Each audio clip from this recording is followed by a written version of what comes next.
I think we're there. Yeah. How are we doing, everybody? Welcome back to the Sean Atwood channel with myself, Ron Swanson, and the incredible John Wedger. Tonight here on Crime Theory by viewer request, we're diving into the case of Lucy Letby. And, it's one of those ones I think, have we been too quick to judge? Is the whole case a shambles? Who knows? We're going to find out a little bit more tonight. I'm certainly going into this pretty much not so much blind. I know the case, but with regards to whatever this new appeal and everything, we're going to dive into this. Look at Lucy's notes that she's been written, and of course, John's going to give his insight as well. But before we do that, Mr. Wedger, how are you? What has been happening in your world? Fill us in.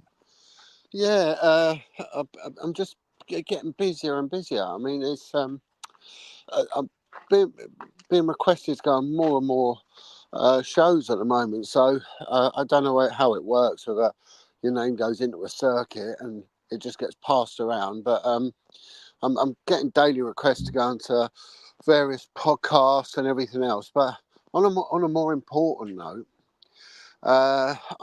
it's very, very early days. Yeah. But some information has come to light, some very, very good information from a very powerful source regarding my initial claim of whistleblowing against the Met Police in their deliberate cover-up of the awful exploitation of young kids. Now, these kids were always saying that there's a policeman involved and there's judges involved, and of course that's formed part of my evidence, and that was what was really, really bothering the Met Police, because these kids were being taken to politicians' houses and all sorts. Yeah. And that, there was an insider, there was a rat in the house, as they'd say. Now, I get these accusations from the brainless and the feckless, saying John Wedger works for the government. John Wedger never names names. John Wedger, blah blah blah. And initially, it used to really upset me. I'm thinking, well, hang on a sec, I have named names, but if I named certain names, it just wouldn't have. It'll be inconsequential. It wouldn't mean anything, and no one would know who they were anyway. So It's a time and a place, isn't it? It's about maximum impact. This is it. It's about using intelligence as well. So we can all go around banding in names, but if you've got nothing to back it up, and someone who has, and someone who has worked. Hi, Julia. Sorry, mate. Julia's on the and someone who'd worked on an environment where you had to prove beyond reasonable doubt. So anyway, so that side, I get a retired high-ranked officer gets in touch with me, says, John, I come across one of your podcasts. I was like, okay. And this officer said, listen, my word, I never knew that you were looking into this as well. Now, this high-ranked officer started doing a lot of work with homeless women, street prostitutes, older women, that have been abused, hurt, are assaulted and everything else. And she said, John, they were telling us when they were younger, circa the days when I was on Vice and spoke out, she said they were being picked up by a copper, and he was delivering them. So, and I'm like, are you taking the piss? I said, no, you're joking, aren't you? She said, no. And I've got his name. Oh, well, hell yes. And anyway, so what we've got now is we've now got evidence to a journalistic standard, right? We have now got something nice, which is so solid. It's to say, it's, I don't know, it's a bit like someone who's been in prison, all of a sudden, wrongly accused, and all of a sudden the real murderer is found, and you're like, oh my, that's how I feel at the moment. I feel elated, and all sorts of emotions, but also when you take on the system and you are attacked, and I have been so badly attacked by the system, you start doubting yourself. You start believing them. it's weird because you're on your own, but someone inside you says, no, you must keep going. You are telling, you are right. And, you'll get the barristers will try and push it. Well, I get what you're saying, but are you not sure it didn't happen like this, and try and gaslight you in another direction. But you've got to be a person of your convictions, stand up for what is right. And I'm glad I did. And not only that, there might at last be justice for all these poor souls that were victims of this evil, and not just the ones who abused them, the ones like this copper that was involved in trafficking, the ones like the coppers high up that were using these kids, and also the coppers that deliberately covered this up. It's evil. It's just wrong. It's massively in the public interest, and it's something that really you could have a BBC drama series that Yeah. would go on for years in popularity. How long has it taken you to get to this point, John? I'd say from 18 years. 18 years. A long, painful 18 years. So and this officer is prepared to stand up, whether it be in court or in front of a journalist, and say the truth. And of that, I am grateful. I can't say the word, because this is one thing you don't find is officers, past and present, don't have the fortitude, the moral backbone to stand up for what's right. But when you do get one, well, you need to frame them, because they're a treasure. So this has happened. So it's I can't, words cannot express. But again, I won't be naming names. That'll be No, for of the course. national newspaper will be doing that. Yeah. Maybe an inquiry will do that. Not for me. I am not jeopardising anything by the futile thing of just placating morons to want me to name names so they can stick it up their Yeah. hole. Yeah. They can suck their mums. Here, They can. Pam Hardy says something that I think will resonate with you, John. I think she's one of Go. your crew. God's got it covered, John, because you're one of his servants helping lift the veil. Do you know, funny enough, Pretty violent. because there's a campaigner who's he was part of a pair, and they actually, it was because of them really the independent inquiry came to light, and also because of them the guest house list came to light, because one of them disclosed the guest house list. The one who did that, died last year, but in his journey to bring the truth to the surface, the intelligence services had it in for him, and whilst making a cup of tea in his council flat, 3 bullets were fired through his kitchen window and embedded in the wall at the back.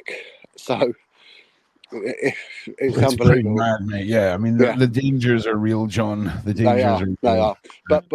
But the one who is alive out of the two said exactly what Pam said. He said, Yeah. he said, it's as if God is pushing us in this direction. And there's one of the loveliest guys I've ever met, and without a doubt the bravest. He's a survivor, and he's a campaigner, and he's the one who really sort of pushed me forward into this. His name's Bill Maloney, and he said, you've got to do this for the spirits of the dead children. Don't do it for the money. Don't do it for the glory. You do it for the spirits of dead kids. And anyone who does it any other way, they'll fall. So just bear that in mind. So yeah, so it's 1-0 to the spirits of all the poor dead children that died in this Thankfully. in this unfortunate scenario that went on. So hang on a second. We've got Yeah, that's right. so, You go do your thing for a minute, mate. yeah, no, but so yeah, in that respect, it's been it's been a brilliant day. I feel invigorated. The same energy pulsing through me that when I was back in the investigator's chair. It's crazy. So it's been a good week in that respect. Yeah, I mean that's a massive win. I mean the only thing that I can I can try and bring to the table of that caliber was last week or the week before. I think it was 10 days ago. The FBI seized two of the biggest dark web servers in existence, shutting down roughly 44% of the child abuse websites on the dark web. Wow. So, I mean, can you just imagine two servers, right, having that amount of? Yeah, I've was speaking to a guy yesterday. Yeah. I've drafted in his help, and he is very much. He actually wants to make contact with you. He is an expert on the dark web, and he said because of his efforts, 800 PDF files have been caught.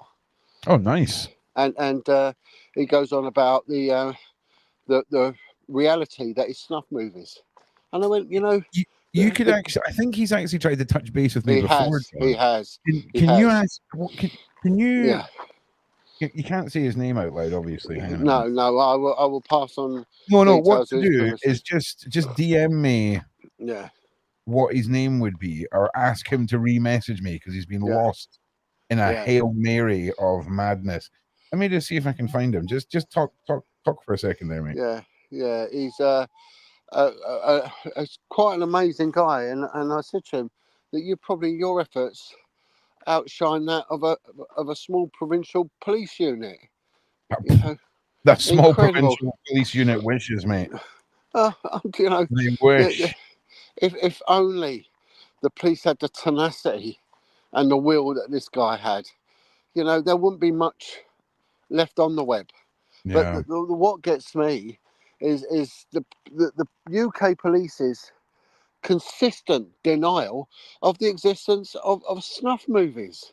And I said to him last night about it, he said, John, I've come across so many of them, and they all get forwarded through to the police. And I said, yet they still deny it. I said, it's just breathtaking. Is there not some weird terminology that defines that particular type of movie to law enforcement, where it can't be a serial killer's evidence, it can't be a serial killer just recording his own evidence. It's got to be a production made for money, where the elimination of life is the intention in the video production. Right. Okay. Well, that would explain it perfectly, wouldn't it? Yeah, because I mean, I'm not being funny. If we define a snuff movie as someone dying on camera, I mean, the cartels are probably the #1 producer of snuff film in the world. Then, if that makes sense. Well, also, we've watched the news and we've seen footage from Belfast where people have died in car bombs.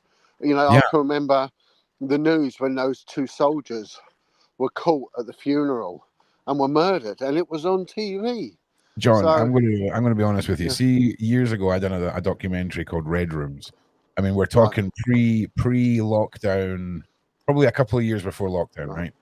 And there used to be a Reddit page, right? That was the only things that were posted were deaths caught on camera. Right. And it was like industrial accidents, a steel worker falling into a big vat of steel and everything else. And you can imagine in between. Right. And through the research of that, a lot of these places got shut down after the documentary came out. It was quite wild. And one of the things I witnessed, John, right. And the only reason I mention this is it's rarely do you see a human body traveling. So this guy basically ran out of a railway station in front of a hypersonic train, and was just it was like vaporized. No, it was the opposite. He was boinked off the front of it, right? And it was just unreal, right? And the only because what I couldn't understand, John, was this huge community of people that were into this gore, like this real life gore, And it left a lasting impression on me, and that was with no sound. There was no chainsaws or anything. This guy, it was part of my job description when I was a detective for 2 years on a road death investigation unit. Oh God. So all these traffic units, and I mean, we would have to go around and requisition the CCTV footage. And to be honest, we just went to bus companies, and that was it. It was all on the bus companies, on the buses. But we'd get the moment of impact, whether it be someone in a motorbike or a pedestrian or whatever, and you'd watch it, and we'd all sit around and watch it. So someone said, "Look, got one," and then but it was so sterile, and they go, "Right, that's it. That'll be the money shot, and it'll be the moment that life is extinct. Bang! Someone just getting a head smashed off or hitting a lamppost at 70 miles an hour. Bang! That's it. Life extinct. Bang!" Did you ever see? Because I imagine in that specialist team, there's a lot of that. But did you ever see the documentary about the train drivers in the UK and the amount of homeless people that step out in front of trains? And all that stuff? Yeah.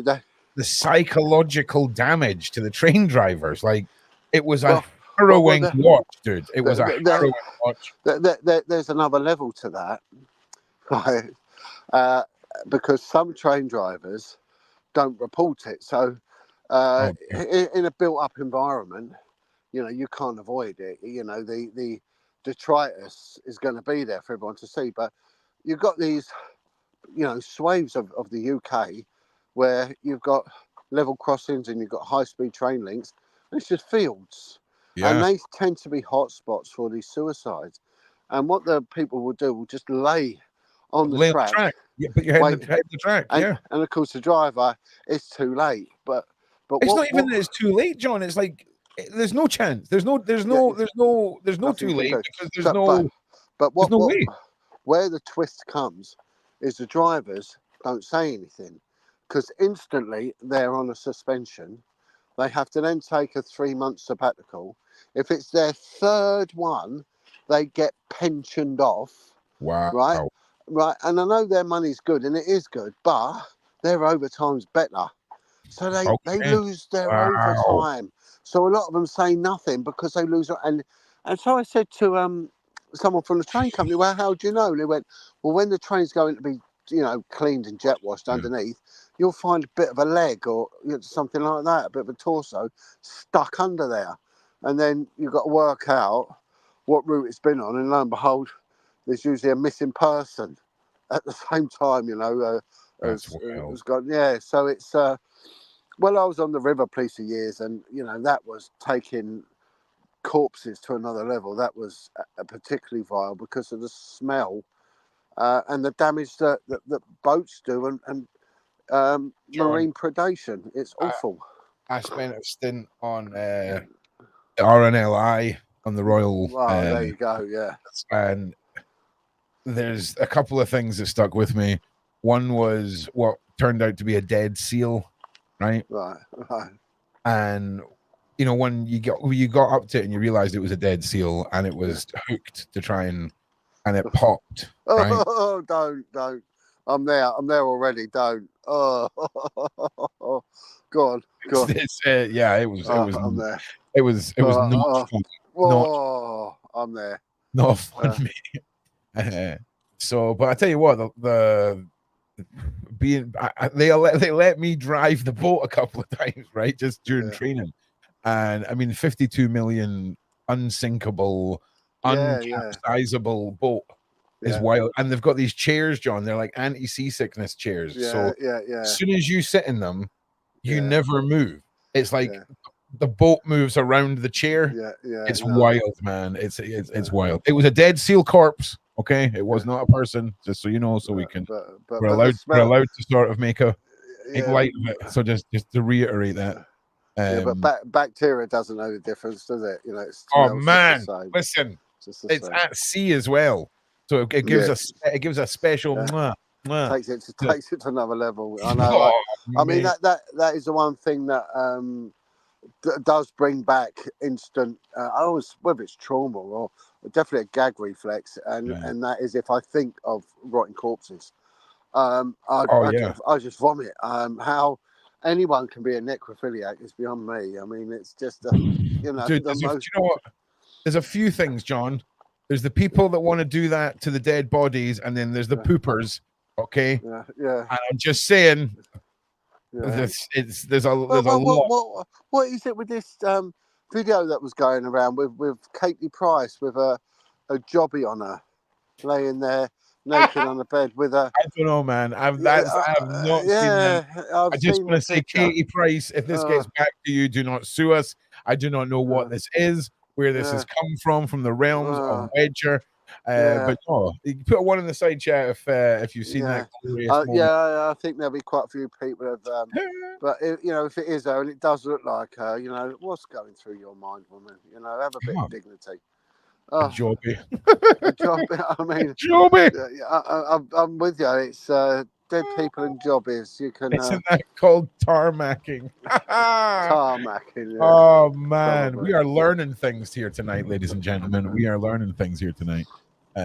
So listen, let's just touch on this, right? Because I feel, John, that I am very much the average consumer of this case, right? Very much the headline of baby killer kind of. I think I may have just assumed everything was going to be pointed at the person it should be, and we'd got the monster that was doing this, but possibly not, John. I'm not saying either way what I think. I'm just saying there's a lot of chitter chatter right now of fresh appeals and notes. All this. Do you want to have a wee? Do you want to? Yeah. Well, I started. This was one of the two things that post last week that I look into. Now, one was, is it Luke Matthews? A case of Luke Matthews? No, it's Luke somebody. It's Luke anyway, Mitchell. Luke Mitchell. Luke Mitchell. That's right. And Lucy Letby, retrial. Anyway, I started having a look at Luke Mitchell because there's stuff that does tie him in the evidence to SRA. About a day later, I get a message through from someone. Can this person be in touch with you? They're a barrister.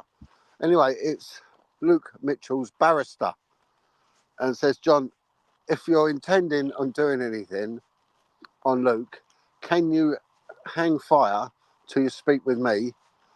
There's stuff you need to know.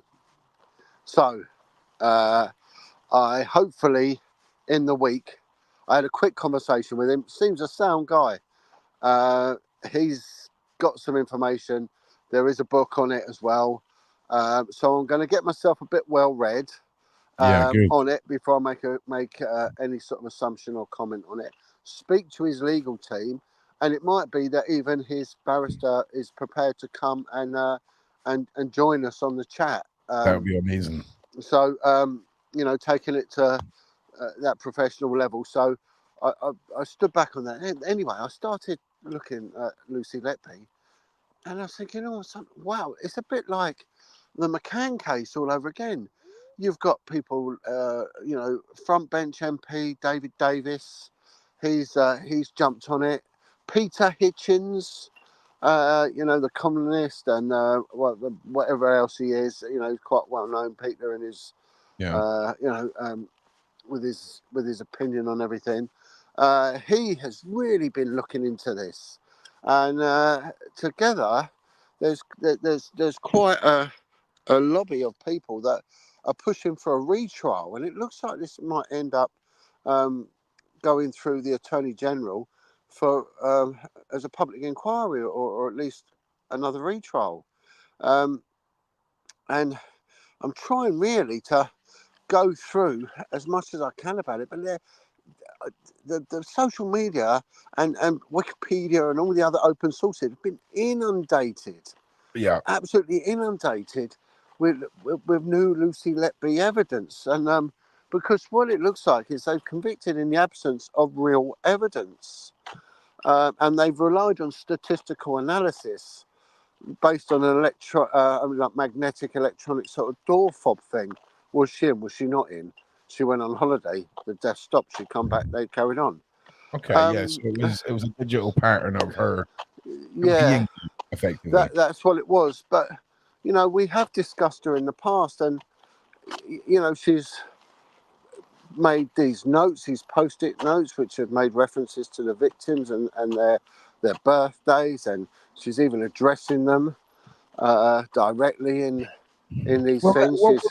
what we'll do, John, right, is I've got an article here, which is from a couple hours ago. Child killer Lucy Letby plans to launch fresh legal appeal and new legal team. We'll read through this. Okay.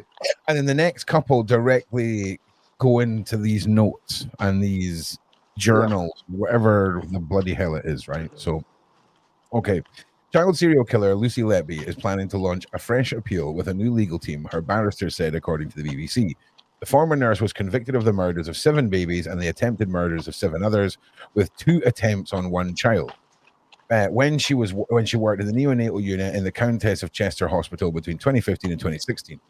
After 2 trials, Letby is serving 15 whole life orders, making her the 4th woman in the UK history to have been told she will never be released from prison. I knew it from the start. Following this trial, there is a strong case that she is innocent. Someone called Mark McDonald is quoted as saying that. Right. In May, Letby lost her court appeal bid to challenge her convictions from last year. The BBC reported that her new barrister, Mark McDonald, told Radio 4's File on 4 programme that he plans to make an application for the Criminal Case Review Commission for Letby's case to be sent back to the Court of Appeal. I knew it from the start. Following this trial. There's a strong case that she is innocent, he told the programme.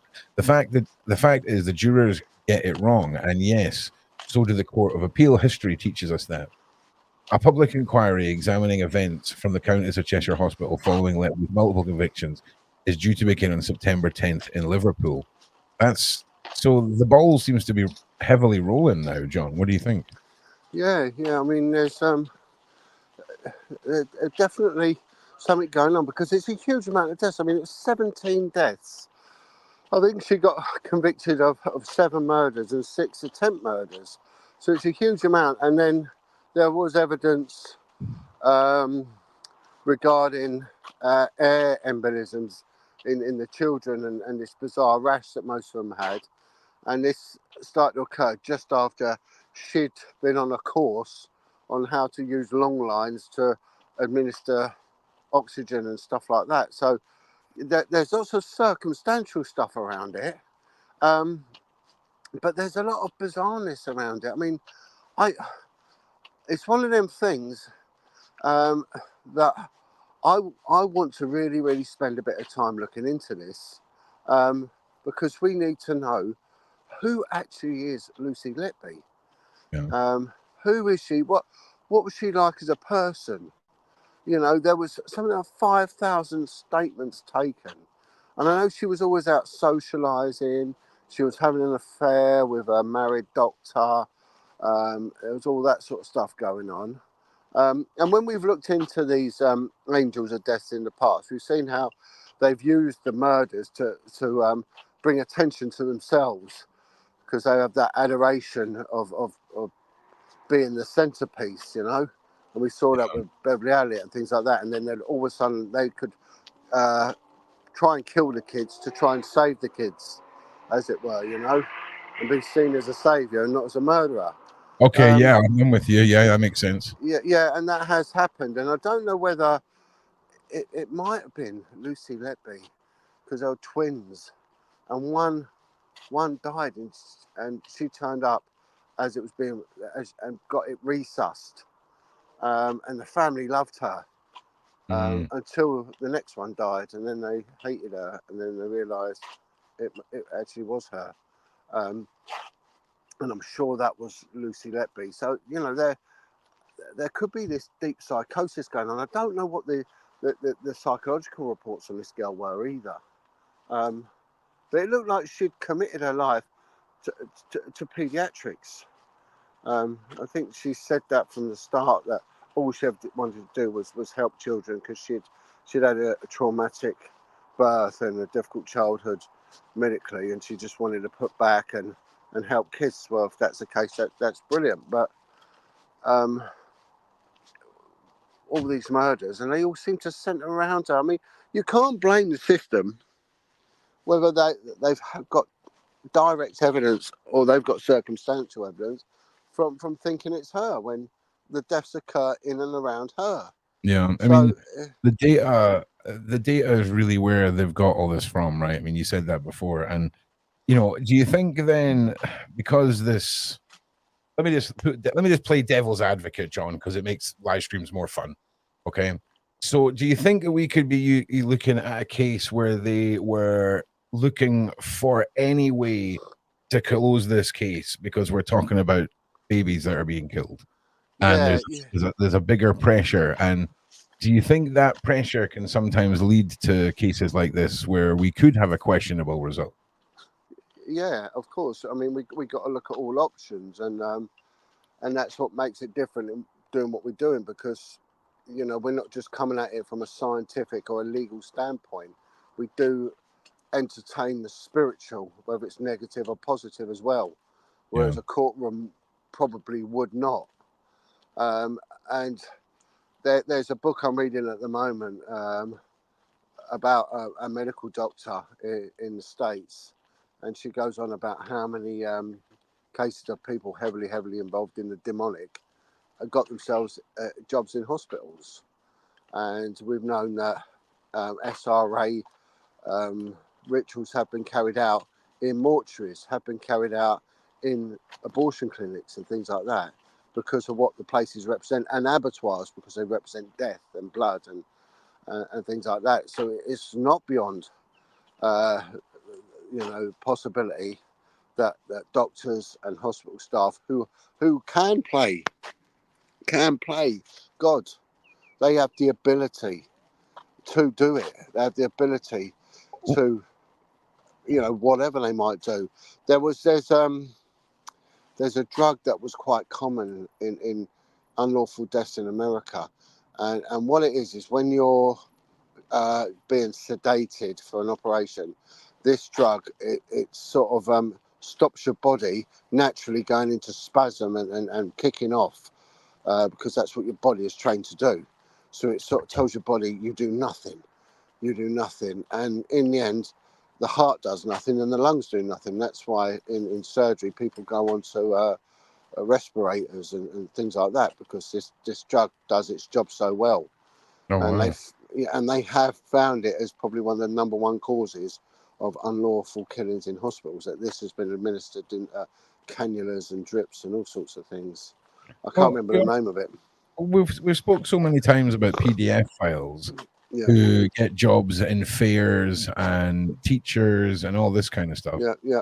It's just going up the intelligence chart, really, isn't it? Of From course it is. fairground worker to surgeon, and everything in Yeah, between. of And course. I mean, Boy Scout leaders, priests. I mean, we only 2 days ago we were discussing a band of doctors who might or might not be paedophiles, child yeah, killers, whatever. So you are going to get it, and look at police corruption. Look at police. Get yourself become a police officer. You'll never have to pay for drugs for the rest of your life. You know. it's not, yeah, it's and yeah, and I knew easy. guys where that was the case. You know, and so it was just where things are always going to be open to abuse. You're always going to get that, and whether or not Lucy Letby was part of it, and then decided that enough was enough, and basically that was a warning, a bit like a Masonic warning. If you say Well, anything, you will have your throat cut out, your guts cut open, and whatever. I don't yeah. know. Possibly. Well, look, let's jump into this, right? So let's just go into this with a clean slate just now. So we're Yeah, gonna Lucy Letby's "I'm Evil" so-called yeah, confession notes were yeah. written as part of therapy. Now, I believe these notes were a key, crucial piece of evidence that was used Okay. in the case. Criminology experts dismiss child killers' notes as meaningless and of no value as evidence, which I believe they were. So Yeah. let's jump into this a little bit. Personal I, notes. Oh, sorry, Nico, John. I would say they're relevant. Now, how relevant? They're circumstantially relevant, and it's open to argument, and that's why we have defence and prosecution. But if I was putting a case together and I've raided someone's home and in the course of a murder investigation, I have found paperwork saying I'm a killer, I hate people, I hate this. I would think that is good corroborative evidence. It's not a I case mean, winner, but it it's getting there. it makes sense. You know, it makes Yeah. sense that if these notes are found here. Well, let's. I mean, here's one of the notes here. Okay, we're going to read on in this because I'm already pretty freaking hooked on this. Personal notes that helped convicted child killer Lucy Letby were written on the advice of counselors to help the nurse deal with extreme stress, it has reported. Interesting thing, John. I mean, have you ever heard of a murderer, someone who's been accused of murder, Right. being told to go and write about? Right. Well, I'm going to tell you, not so much a murder. When it came to the abuse of children, Okay. the kids were heavily traumatized, and our investigations could take 18 months to 2 years. And the sad thing is, they were not allowed to have any therapy at all until the court case was finished, because the therapy would and could have an influential effect. So it could be something like that, getting the kid to write down, who do you hate, who do you want to kill, who, I don't know, I've never done it, but I don't know, some sort of mindfulness, I don't know what the things are, but there can't be anything that would have any influence or any inference on the child's mind, and therapy could have done that. So I've had to have, as a course of my work, when I was working with the PDF files twice a year, I had to go before a psychiatrist, and I never had anything like that. We would just sit and basically tell them how much beer we drink,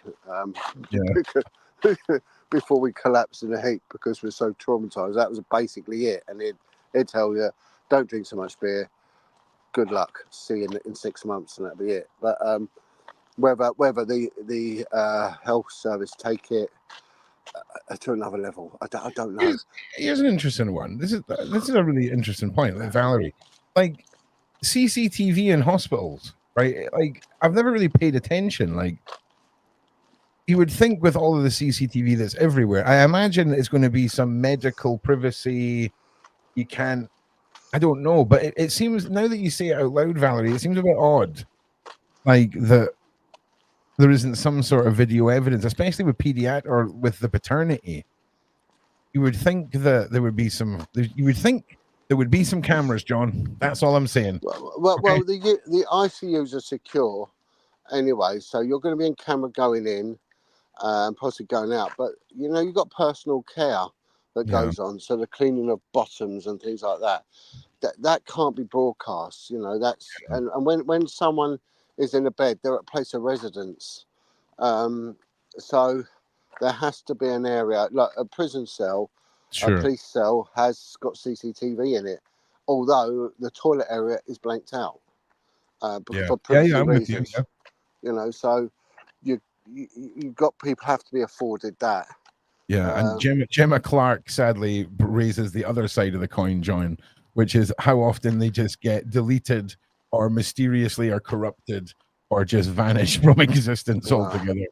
So, well, I mean, back in the days of videotapes, I can tell you now that in the police custody, the microwave used to cook a lot more than food. If you get my drift, John. James O'Neill. I'm pretty sure we've done this. Can anyone tell me if John and Ron have covered the Belfast Lost Boys, please? Yeah, we did, right? Five. We covered McDermott, Brian McDermott. We didn't do the other ones, but Brian was part of the Lost Boys of Belfast. That's right. That came out of the Kincora home. Yeah. There you go, James. Also, as well, if you don't know, if you go to the Project Rook channel, or even if you just stay on the Sean Atwood channel and look for the playlist for Crime Theory, we've got.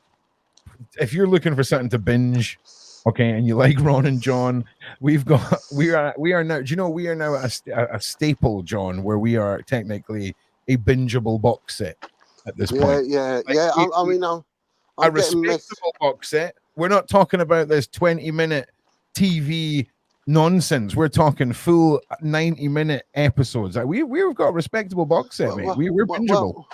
Well, I'm getting, especially through LinkedIn, messages from coppers, retired coppers, and LinkedIn. Yeah, LinkedIn, mate. What? That is so random. It's working professionals. videos. I get it. Yeah, that's what.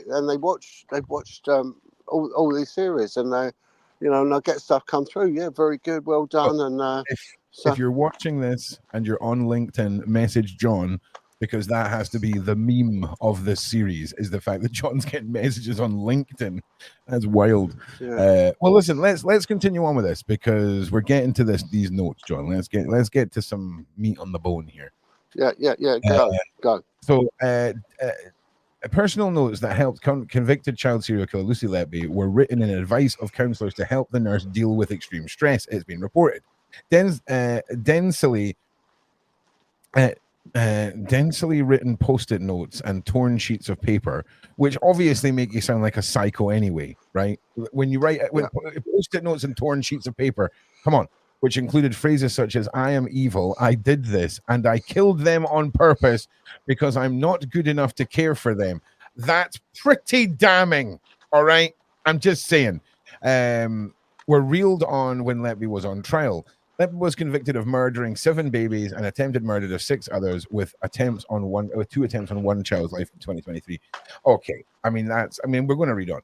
Earlier this year, she said, "I'm innocent," and she was sentenced to an additional whole life order for the attempted murder of another baby girl. She is serving 15 whole life orders, orders for each of the offences committed on the Countess of Chester Hospital neonatal unit between 2015 and 2016. Sources close to the case have reportedly told The Guardian that notes labeled by Letby's confession were produced after counselling sessions as part of her therapeutic process. The nurse was reportedly advised to write down her troubled thoughts and feelings okay, I get that, right? But yeah, I'm evil, I did this, I killed them on purpose because I'm not good enough to care for them. That seems let's just carry on. Let's not be judgy. All right. The nurse was reportedly okay. The notes were reportedly written after some of Letby's colleagues started suspecting her of murder and included references to her family, pets, and work colleagues, and described repeated suicidal thoughts. Notes were reportedly given after Letby's colleagues. Okay. A case was built against Letby's, highlighting phrases such as "I am evil, I did this," and the jury were repeatedly reminded of the notes throughout the trial. Well, as you would be. Yeah. Other phrases in her notes, which were considered to be her confession, included "Why me? I haven't done anything wrong," and police investigation, slander, discrimination, victimization. See, that's interesting because, it's not. It is. But my ADHD hasn't quite picked through all of this yet. But what I'd like to have seen was a graphologist to sit down and go through it. Someone who's an expert in the written word to transcribe it and put it in its context. I'll give you an example of someone who might call himself a murderer, right? And this might be a bit of a trigger warning, but any woman who's experienced a pregnancy termination, now for whatever reason, and you get to a point of redemption, and you sit there and think, I'm a killer, and I'm not accusing anyone of being like that at all, but I'm saying it's a mindset. Or someone who has survivor guilt, who's been in a car crash, they've survived and the other one didn't, and they're like, why me? Or even someone who was the driver of a car and was drunk, and their friend has died, and they've just been convicted of, 2 years for, death by dangerous driving, and actually they see themselves as a murderer. I'm a murderer. I drank, I drove, I chose to. I'm a murderer. You can see how sometimes that obtuse thinking comes in and it's unbalanced and it starts eating you away. Well, to write it down might be a way of third personing yourself and distancing yourself from that, And you can see in heavy written, you know, if you've ever been around someone who has borderline personality disorder or heavily traumatized, you might one day get a message, oh, you're brilliant, you're a good man, or, you know, thank you for everything. And then the next minute you'll get a message, I hate you. I Yeah. hope you die. And you think, where's that come from? Where's that come from? And it's clear in capital letters, I hate you. And then the next minute they're okay. But what has been a psychoanalysis of this girl? You know, has she been properly assessed? You know, has someone come around and said she actually is a nutter, or has she got the propensity to kill? Did she plan? Was there any evidence in that script that shows that she's actually planning on killing? Well, I here's don't know. an interesting one, John. Just as you mentioned, is there anything in this? I've just loaded her images into an AI server that basically reads the notes and then will then transcribe them for us the best it can. So while it's working on these notes, we'll see how well it can pick some of her handwriting out. And we'll see if we can get anything pulled out of it. And I'm Yeah. going to try this on a few different sites that you can do this through. And see if we get any returns on it, because I think you're right. It'd be very, very interesting to have a legible, readable version of what can only be considered madness on a post-it note. I mean, it's the thing is, she's not been caught, and I don't think she's been forensically caught either. You know, I don't think there's been anything physical. I think she'd been near to getting caught, but actually hands-on, and she never admitted it either. Okay. Only in, like when it comes to what we assume is written in there. Oh, we've lost John there. I'm sure he'll be back just shortly. It's a mad case, and you know, if we want to say again, I'm just playing devil's advocate here. Oh, John's Yeah. back for a minute. So You go, John. you know, Yeah, we're still here, brother. yeah. From what I can gather, that the investigators did do a good job. They actually took 5,000 statements. You know, there's a huge amount of something like 300 witnesses. You know, oh, sorry, I'm just by barking dogs. Oh my word! Now let me just move away from it. Yeah, you're okay, mate. I'm a lot of the AI is saying sorry, but there is literally no text here to read. Yeah, it's so I can't. I'm not at a point to sort of criticise the police. I mean, we've criticised the police a lot in our programs, and rightly so, because there seems to be a huge cover up. But this seems a bit deeper, darker than that. You know? Do you know what I mean? It seems like if there is malfeasance at work, it seems to be not on a police level. You know, on I don't know. It's a difficult one, but you know, at the end of the day, the fact of the matter is, a lot of babies have been killed. Yeah. You know, unnecessarily killed. Well, And this is the thing, John. This is the thing. Now you're. I'm gonna play devil's advocate again, because you're doing your date. If we're talking about coming up with this with a fresh mind, right? You know, reminding ourselves of the victims, okay, in this, I think can re-enrage us and just be like, throw away the key. Actually, do you know what? Actually, throw away the key. She said in her note that she had to kill them.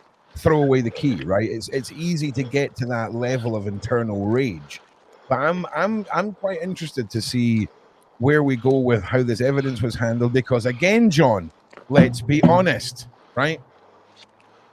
There could be a much darker situation at play here. There could not be. It could be fairly open and closed. You know, who knows? well, look. When Peter Sutcliffe was caught, Yeah. the Yorkshire Ripper. Now, did it stop prostitutes getting killed in West Yorkshire? For a little bit of time, but it didn't stop them being killed nationally. They still continue to get killed. And there are many other people who've gone on to be convicted of killing and mutilating them. Thomas Hardy being one of them, the Camden Ripper, who we covered. So, and when we look at unexplained hospital deaths, Well, it happened all the time. You know, constantly. Harold Shipman being the most notable one. Beverly Allen. And there's been a whole list of these angels of deaths. In that hospital, did juvenile infant death stop? Well, yeah, they probably did. But they will continue, but just in another venue. So yeah, well, that's another point. It'd be interesting to see who put in for transfers, who suddenly went into early retirement, who has moved to, like, I don't know, freaking Rome or Australia.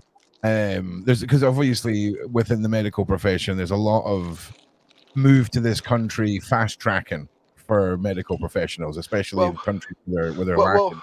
Well, the other thing which occurs is who's the pathologist, right? And when we saw his name, there's a pathologist called Heath, and now Heath, he had been reported to the GMC more times than any MD, GP ever, right? Heath was always given high profile celebrity cases to do the autopsies on.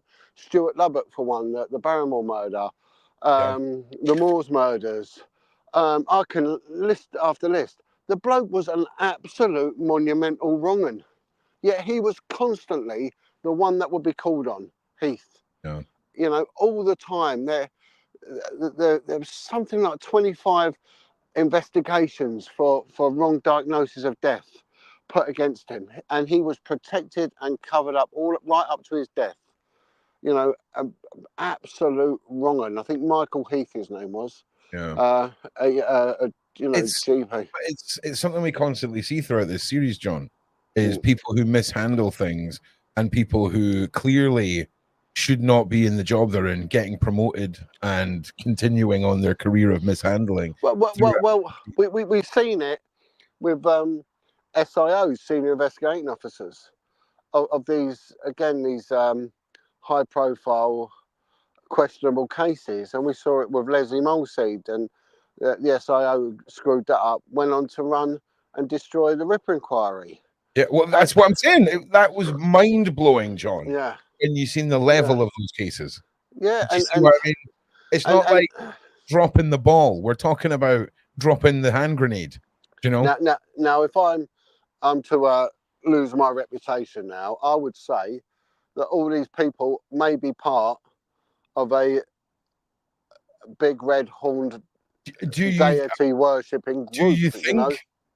I mean, do you think, John?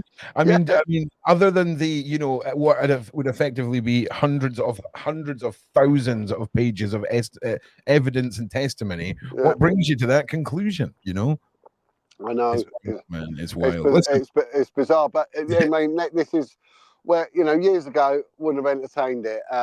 However, look, you've only got to watch Roman Polanski's film Rosemary's Baby, and you see this great and the good all get together, heads of the industry, head doctors, head this, all clumping together to help out. And of course, that's what they're in. They're in this horned god worshipping club, you know, from all corners. Now, look, you definitely get it with Freemasonry, right?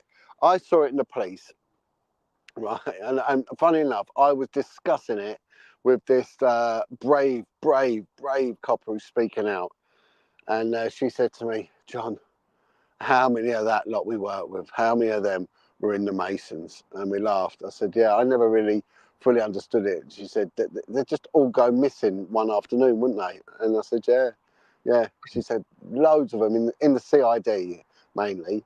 They were all in it. And if asked, has it any influence on police? I'll go, oh, of course, none whatsoever. But so I'll give you an example.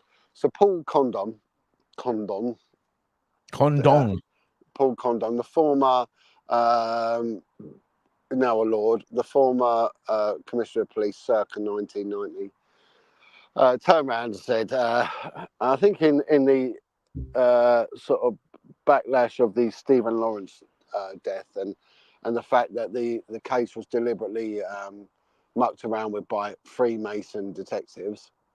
He said, right, we've got to do something about this hidden hand, this oath within an oath that operates in the confines of Scotland Yard.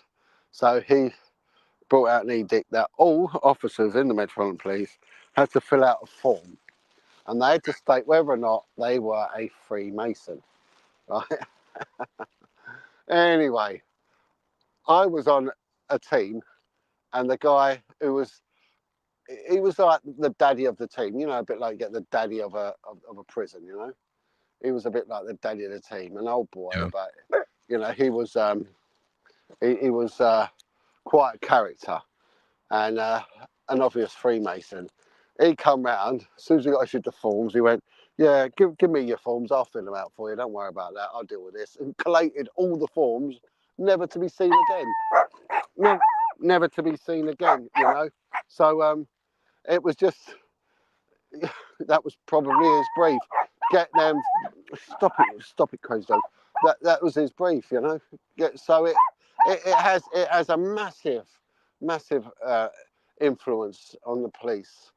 So if we look at that as a microcosm of the bigger, society, then it's a possibility. It's a possibility. But the one thing with it, they'll always deny it if asked.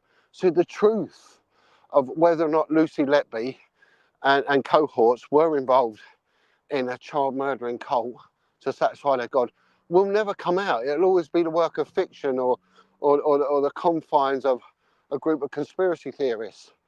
You'll never ever get anyone to speak out. You're getting it now with a lot of these Mexican mafia cartels. Okay. And because they are worshipping demonic figures in the form of Santeria in order to get protection. And a few of them have gone through redemption and gone to God. And they've actually openly said, yeah, we worship this darkness and we do human sacrifices and we do all this, to make money. The most notable case was in the 90s in Rio de Janeiro. And the police in central Rio had a hit squad. And they'd go out in these blacked out vans, tough, elite paramilitary soldiers, and they would round up the street kids in the favelas because they were affecting tourism and income and real estate, because these kids were just causing a nightmare, causing just grief, going around just smashing people up and robbing and shooting. So they went round collecting these kids up and killed them. And the crime rate just went. It just went overnight. And it worked. But it was murder. So the guy who instigated it, he one moment had a point of redemption. And he turned around and he confessed. And he said, look, I'm now under the witness of God. And under my command, we were going out and killing these young children. And I can't live with myself. You need to know. But officially, no one would have known.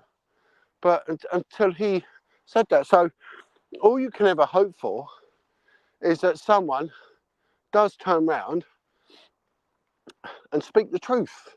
Yeah, 100%. And tell you exactly what goes on. I mean, you've got all these old gangsters doing all these podcasts, and I don't like them. And I'm going to make it clear, I don't like it. I've stabbed him and I knocked his teeth out and all this. I don't like it, right? But it's an insight into a crappy world, and it's entertainment for a lot of people. However, you get some who, like Chris Lambriano, like Ez Catel, like Stephen French, hard men, not men that would kill you, blink of an eye if you were, you was in their way back in the day, have gone to God, turned their lives around, gone through full redemption, the pain of searching into their inner self, and generally are sorry for what they've done. And now they talk about it, but they talk about it in a way to guide people away from it, to warn society of the pitfalls of it, the damage to the family, the damage to the children, to society, to everyone. Yeah. With not one ounce of glamour in it. Now, I listen to them all day long. They've got a powerful message to say. And Yeah, I'm I with you. fully endorse these people. You know, and this is what we have now. I've got a theory about Rule 43 in prison, the segregation unit. Okay. And so people are put in there away from general population. And they say it's for safety of themselves and for staff, because staff, you know, could be put on offer protecting these people. But the other thing is, if you was like part of Sidney Cook's gang, and then you're put in a prison, and if you're put in segregation with another PDF file, and you tell about the awful things you do with kids, you're just going to add fuel to the fire. It's probably going to be a masturbatory tool for your cellmate. But if you put them in general population with people who have suffered as a result of them, you know, they're going to get killed, right? But they might then tell them, look, the people I were with were high up. It wasn't just me and Cook and that. We were taking kids to politicians. There was a commissioner at Scotland Yard that was on the payroll. That was this, that was that. You know, they'll tell their cellmate. That cellmate will tell his mates. Tell everyone. And it's a powerful bit of information to hold. You know, that the Cray twins were on a trial for bribery and corruption and other nonsense. And they used similar information like that against the intelligence services to walk free from the trial. And that's happened many times, right? Because that information can destroy the country. So therefore, there's a need to make that what they call ex parte, right? Sensitive, non-disclosable ex parte material. So I think that sometimes when they put these people in Rule 43, it's because it also contains that information. The system can monitor these people and make sure they don't leak anything. You know, because these, at the end of the day, are the F-wits that get caught. The real ones don't get caught. Yeah. And maybe Letby's one of them. Maybe she's a bit of low-hanging fruit. You know? I don't know. And do you know what? I don't think we'll ever know with her. But let's follow the work of David Davis, CMP, because he seems to have a bit of a grip on this. And they're saying that it was only based on anecdotal and statistical analysis, the evidence, and nothing else. She had no professionals backing her up. None. None of the evidence was refuted or contra-argued by a like-minded professional. None. Her defence team offered up hardly any proper attack, which is very odd. Very odd. So, I don't know. It's I think it stinks. I think there's something very smelly about it. Well, here's the thing as well, right? If we're talking in Lucy Letby's case, if we're talking really opening our minds, okay, we know how sought after children, babies, and things like this are in that dark realm, okay? And could there be a bigger story here? I don't know. I want to continue with this article, John, but let's see if there's anything else that Lucy confesses to. And then once we've done that, I need to ask you about paperwork like that being found in cases. So just bear with me as we go through this. One expert has dismissed Letby's notes as meaningless, as she and had no value as evidence, particularly if they'd been written as part of counselling. Now, I kind of happen to agree, right? But at the same time, why were they at her house if it was counselling? If you see what I mean. But that's the prosecutor doing the defence work. I can understand if her defence team had come out with that. Okay. I could. But I agree as well, because, you know, like scenario I gave earlier, you know. Well, it's just an interesting one, John. It's an interesting one because and this could be a case where if we all feel it's a bit icky that someone's had counseling, which is, let's be honest, a medical situation, right? Um, having you could almost be guided to write something, right? You could almost be told that it's okay to exaggerate, and if you need to write this down to justify your guilt, write down what you feel guilty about, feel the guilt or something. It's interesting. Let me continue on with this while we ponder on that. I'm with you. David Wilson, a professor of criminology at Birmingham City University, told The Guardian many people will say things when they are under stress and are feeling bereft that seem to imply one thing but mean nothing at all, other than reflecting the underlying stress. Very interesting. I always thought Letby's notes were meaningless as evidence. If they were written as part of a therapy, you can underline that point 3 times and then write it in bold and capital letters. Richard Corrin, the chair of the Forensic Psychiatry Society, added, doodling, journaling is a way of taking control of your thoughts. I don't think it relates to a confession of any kind. He added that Letby's response in the notes in court was robust and seems right. She wrote down how she was being made to feel. Okay, interesting. The public inquiry into Letby's case is set to begin receiving evidence next week amid the backdrop of mounting questions over the safety of the nurse's conviction. Sources told The Guardian ahead of the occupational health and well-being at the hospital where Letby worked, Catherine de Begur had encouraged her to write down her feelings to cope with the extreme stress.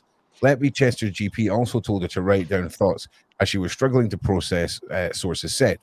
Letby received several counselling sessions from Dr. Beguer as part of the support arranged by the hospital, and her notes repeatedly refer to Mrs. de Beguer. So her notes, as in Letby's, the one she wrote. Letby was aware of the senior consultants were speaking openly about there being a serial killer at the hospital, and that people were starting to notice that she was on shift for many of the deaths. Where can you just for a start, could you imagine at any point actual whispers of a serial killer? Yeah, well, I mean, this is where I would say put the brakes on now, because at the moment anyone suspects that, why are the police not called in? That at that point the police should be called in. You know, if you even think, you know, that because also why if somebody was saying, oh, there's a serial killer about, why would you then get counselling? Because people think it's you. The place would be shut down and the police would be called. I think there was something also they did try with the police, but the police were a bit John, wait. So, we think there's a serial killer in the police force that you work in, John. We think it's you, John, right? You've overheard this, so now you're getting counselling at the hospital. Can someone make that make sense to me? Yeah, no, I know it's odd, isn't it? I mean, that's right. It's not look, the petty cash or the Christmas club money's gone missing. We think it might be you. I mean, the fact of the matter is multiple. I think it was something like 50 times the national average of children were dying in this hospital. They had a horrifically high spike in deaths over 3 years. So that, you know, that the police should have been called. That should have been a GMC referral, policing. But they didn't do that. They didn't. Can I just say as well, just while we're watching, right? Can everyone just make sure you like and share? I would like you all to take a minute to like and share. Also, at no point are John and I saying that we think she did or didn't do this. At no point are we taking anything away from these poor children who've died. No. We are 2 individuals reacting to something live that we're reading that is fairly new updates on this case. And John, that little weird conundrum of the rumors circulating and her getting counseling, it's a great narrative if you were wanting to create evidence against someone. Yeah, of course. Yeah, building a profile against them, and and especially if she's then encouraged to put her thoughts down about death. Yeah, not even that. Let's say let's say I'm the senior officer and I'm like, hey, John, listen, these rumors are circulating that you're a serial killer. We've set you up with a doctor, though, if you want to go and speak to her. Don't worry that she's going to advise you to write down things like, you know, a confession. Well, not only that, we're not saying it's you, but we actually think it is you.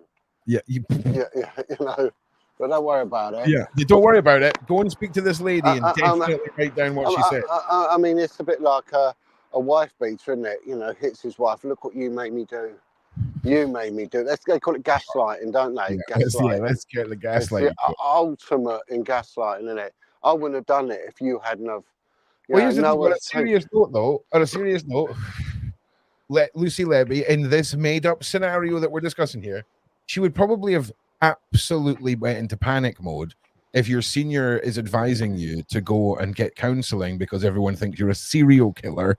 Well, let me tell you something. When I was in that meeting, when I was accosted by a senior manager who threatened me with the loss of everything if I spoke out, and he basically flipped it round that I was in the wrong.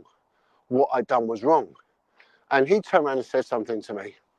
It wasn't you, right? Because one girl had come forward 15 years ago, got told to F off, and then 15 years later, she sees me, knows what I'm doing, and makes this fantastic statement about who's pimping her out.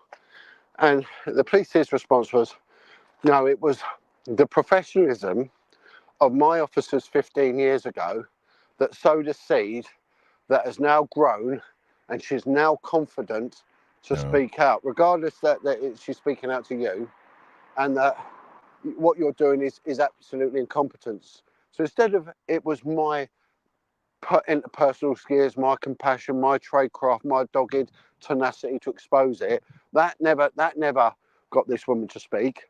It was the professionalism of his officers 15 years ago when they told her to F off. That has actually made her speak.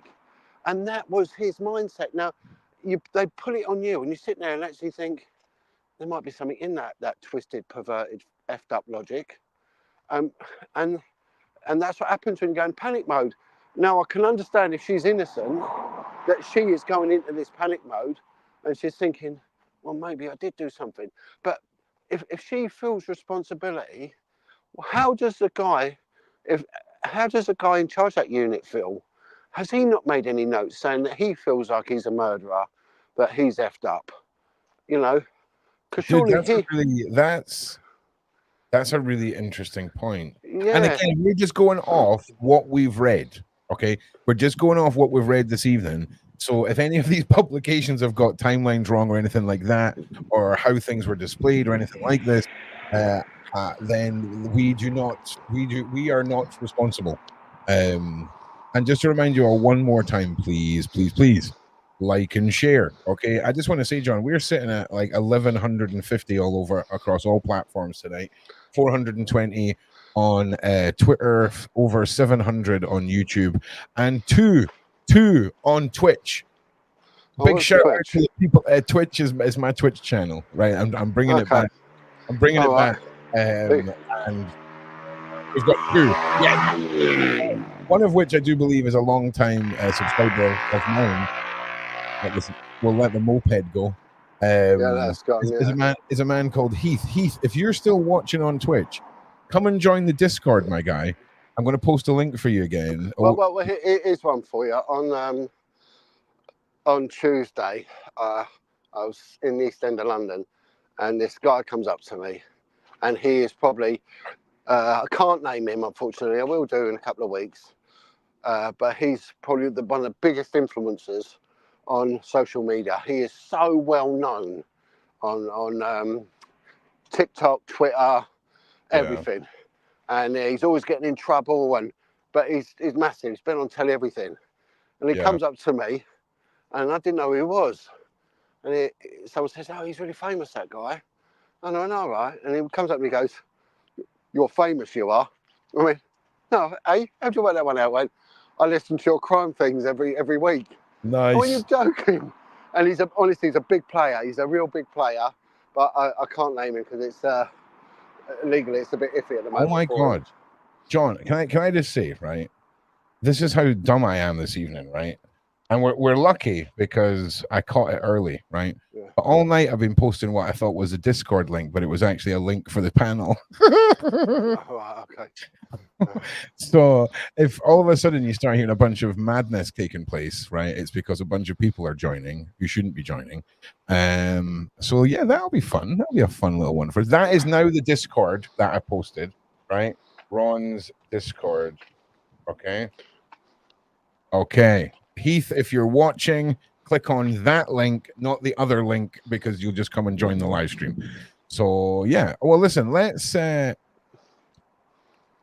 what this. I've got one more. I think it's just the announcement from the BBC. But one of the things that's on the BBC website is something to do with the complex medical case. So let's just have a little read through this, John, and see if this triggers us even further down this rabbit hole. Lucy Letby has replaced her legal team and is planning a fresh bill. We know this. Lucy Letby, a former neonatal nurse and one of the most notorious modern serial killers, she was convicted in 2 separate trials of murdering 7 babies and attempting to kill 7 others. We know this. At the end of her first child, we know this. 2 separate. We know all this. Yeah, we know all this. We know all this. Okay. While we acknowledge the gravity of the convictions against Ms. Letby, our focus is on the broader implications for patient safety, healthcare management, and potential miscarriages of justice in complex medical cases, the letter said. This is, it added that our goal is not to relitigate the Letby case, but to ensure that the inquiry is positioned to conduct the most thorough and beneficial investigation possible for the future of the neonatal care unit. Dr. McDonald also represents Benjamin Green, a nurse who was jailed for life in 26 for murdering 2 of his patients and poisoning 15 others. Green's application to appeal against his conviction was denied by the court in 2009. The CCRC then denied 2 applications in 2013 and 2015 to send Green's case back to Court of Appeal.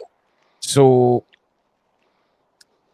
I mean, John, I think tonight we have learned about these notes. Okay, I want to bring them back up on the screen, and I just want to reiterate exactly what was in those notes. Okay, so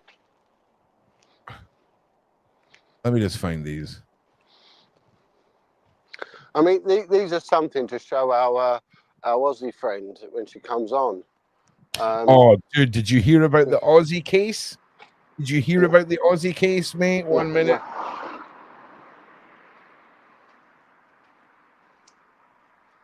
Oh man. So you know that you ever seen that? Remember in Home Alone, right? When he asks if he can watch the movie, and then the mum says, you know, your uncle, if he says it's bad, it must be really bad, right? You know, when Australia says they've caught the worst PDF file in Australian history, right? And you look at the cases that have been successfully done in Australia, that's when you know it's serious. Now, this absolute pile of crap, okay? Are you ready for this? One of Australia's most prolific PDF files pleads guilty to over 300 offences. The judge took more than 2 hours to read. It took him 2 hours to read out the charges. The charges, John, 2 hours, which related to around 60 children around Australia and Italy.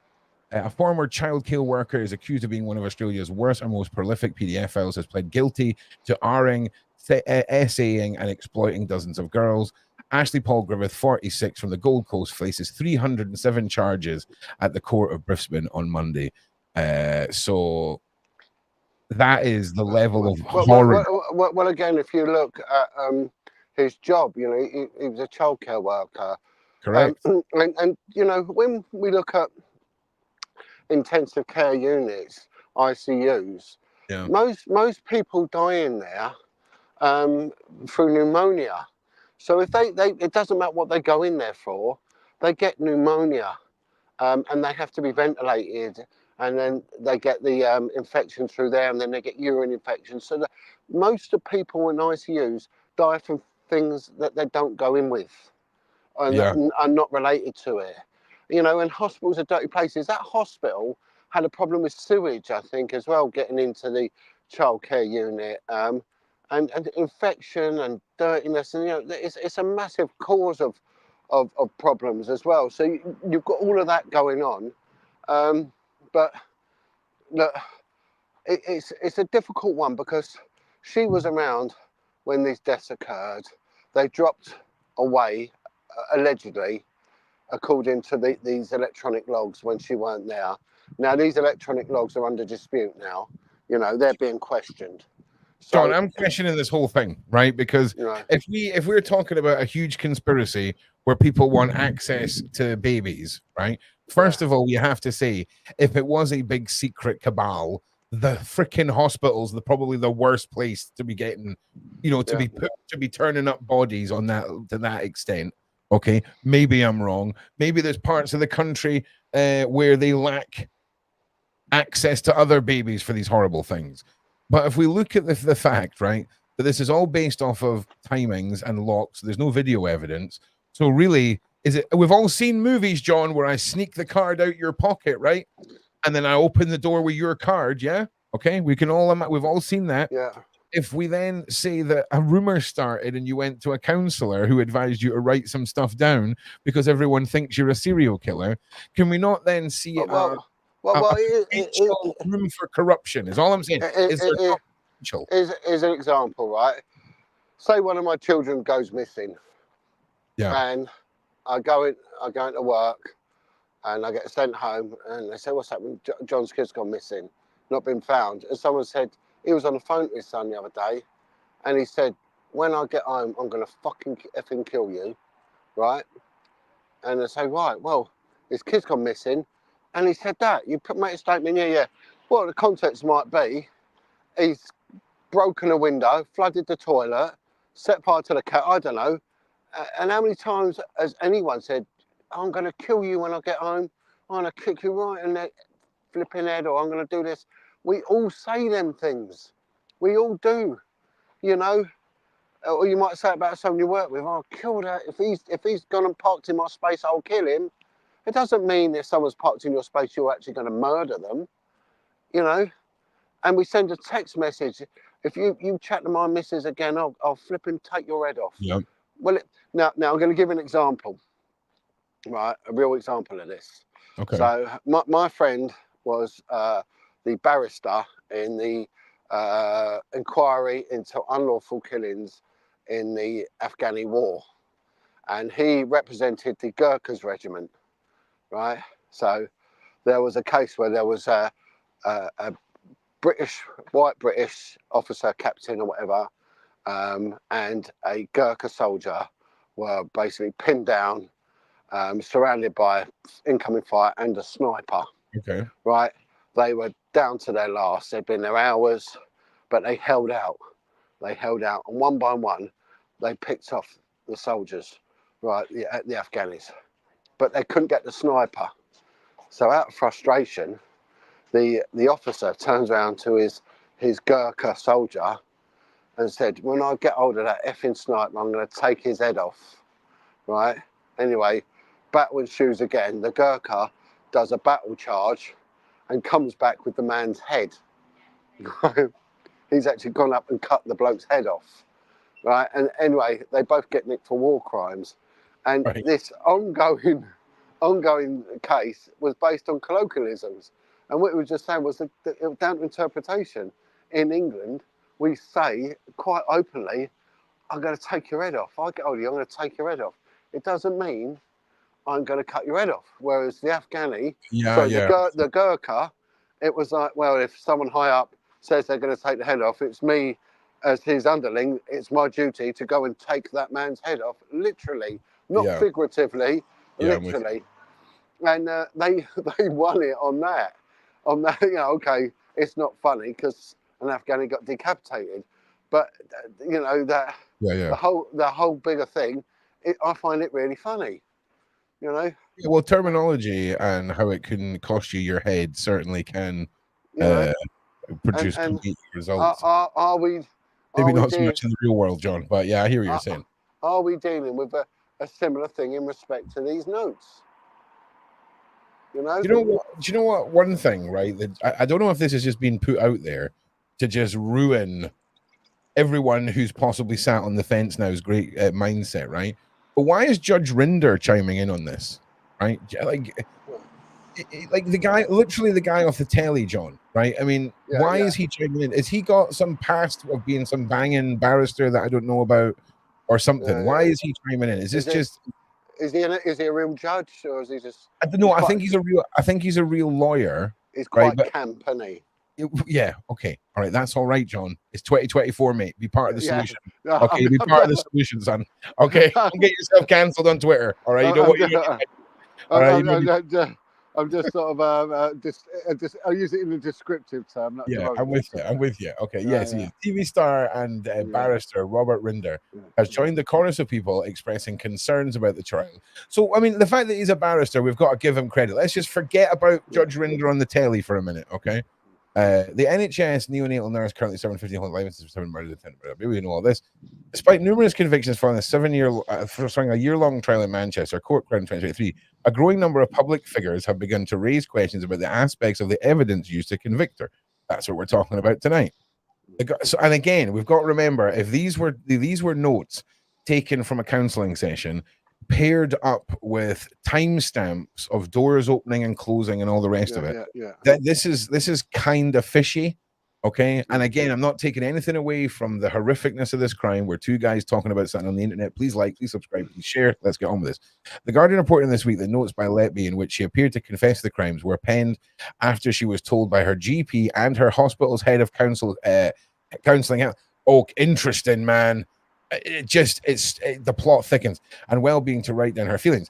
Novara Media's Ash Skarker wrote on X, "I'm not going to sit here and pretend to be an expert in complex criminal cases, but I think that if it had been me sitting in the jury, I'd consider this very definition of reasonable doubt." Then Rinder chimes in on X, "I am an expert in complex criminal I am an expert in complex criminal cases." Jesus Christ. And and from the information now in the public domain, there appears to be a great deal to be concerned about in this case.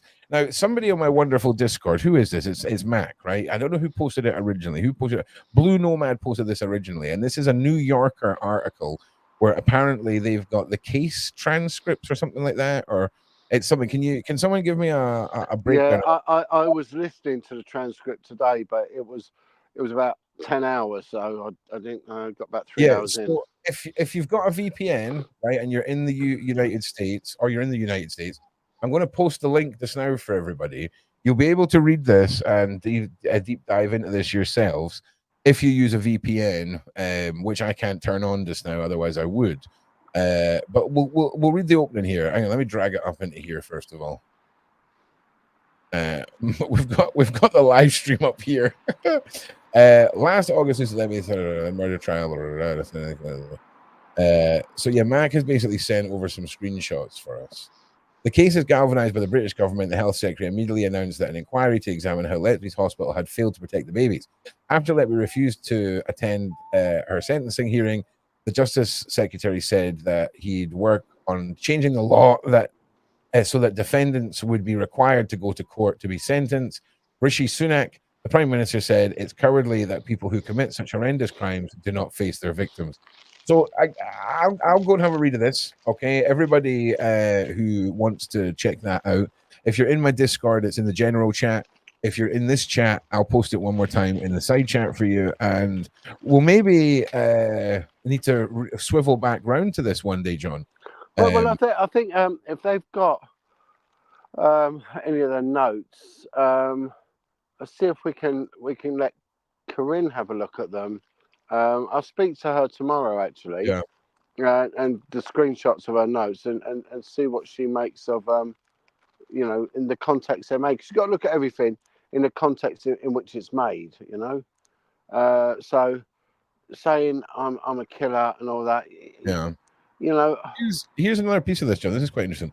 The judge in her case, James Goss, acknowledged that Letby appeared to have been a very conscientious, hardworking, knowledgeable, confident and professional nurse, but he also said that she had embarked on a calculated and cynical campaign of child murder, and and he sentenced her to life, making her the fourth woman in the UK. Although her punishment can't be increased, she will face a second trial this June in an attempt on an attempted murder trial for which the jury could not reach a verdict. Oh wow, okay, so there's a lot more to come on this. I mean, obviously she can't spend more life in prison, but certainly it's going to see interesting to see who fifth is going to be more justice, or if this indeed could be a great case of misinjustice. But that's the thing about crime theory, John. Well, the thing is with it, we weren't there. We weren't there. We can only speculate, and then comes to some sort of commonsensical conclusion as to what went on. But we need all the facts, and it just seems to be that the police have put a tremendous amount of effort into it in the evidence gathering, the forensic stage of it. It's gone to court, and they seem to be relying on what time someone went in and went out of an electronically, magnetically recorded door. So, I don't know. It's, I think it's a heavily loaded case. It's an interesting one, John. It really, really is, because again, when we start talking about all the ways that this could be a puppeteered, dark realm, dark forces, whatever, it does start sounding like a badly put together conspiracy film. Yeah. Yeah. Well, look. So there's a good interview with David Davis. David Davis was an MP that actually worked as a special constable for a while, just so he could get a grasp on what the police deal with. So he seems all right. Peter Hitchens is a highly intelligent guy, journalist and everything else. So they'll always, take a pragmatic approach to things and want the evidence. So they're questioning it. They're saying this doesn't seem right. Learned chaps like that. And we're saying the same. There just seems to be a bit more. I mean, look, Beverly Alec was a dangerous girl. She had a lot of problems going on. She used to beat up her boyfriend. She would self-harm. There was strange things going on in that girl's head before she even got near a kid. Letby, she seems to come from a decent background. It's interesting, man. But here, listen, on the other side of that, we've seen multiple psychos, individuals, monsters, murderers, who've all come from incredible backgrounds and carried themselves incredibly well and blended in incredibly well. This is in no way Lucy Letby is innocent. Live stream, this is awfully odd, and I'm interested to see what comes more from it. Really. Well, I'm going to be talking to Mitchell. What's his name? Yeah, Luke Mitchell. Luke Mitchell's legal team.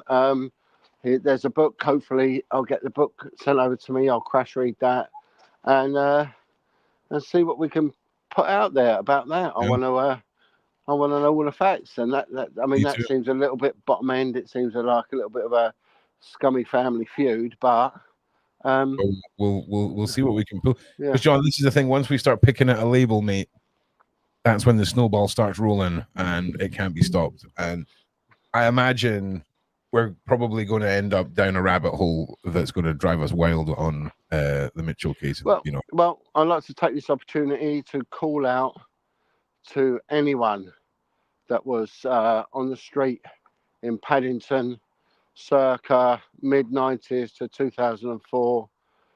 Any young girl that was caught up in the street scene there and that was ever taken into Paddington Police Station and encountered one of the custody sergeants in respect to impropriety, please email me on John Wedger Foundation at gmail.com. I will be very, very interested in sitting down to you.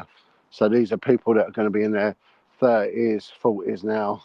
If you're out there, you listen to this, I'm appealing for you to come forward, because we're onto something quite monumental. Yeah, you're not alone. Done. For sure. Well, John, listen, make sure everyone subscribes to John at John Wedger on YouTube and across other platforms. And John, listen, it's been an epic show. And I just want to thank everyone for being here. I mean, we're 1,200 John across all platforms, and we'll be back.